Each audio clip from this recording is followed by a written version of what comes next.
like, if you know what's best for you, stay in the Garden of Eden. Hi, everybody. So this is part 2 from Mo Davis, the Tribeless Outsider. Another thing people don't think about either is what happens to immigrant kids.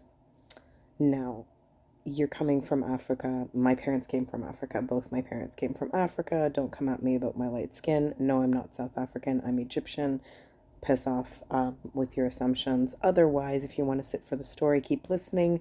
They came with their family here. They landed in Canada in the 70s and the States in the 60s. My sister was raised in the States. I was raised in Canada.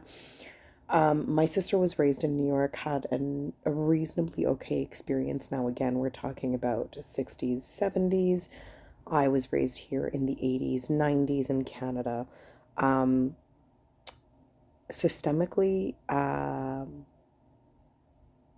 listen, any system that depends on people for protection or preservation of systems or upholding of laws or protection or whatever it is, it's flawed, especially if it's in a small community, because those people are going to know each other. And so eventually what you end up having is an entire system that covers up for one another.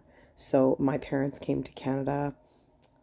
They had this whole great, vision of how great their lives were going to be. My mother was gaslit to shit, was unable to take care of me. My father was blackmailed by his union, which is a story for another day, but also was a bootlicker and so didn't do much to protect me either. And the reality is, from a very young age, I was subjected to a lot of physical violence at a criminal level, causing permanent damage. The Human Rights Commission didn't help. The criminal justice system did not help.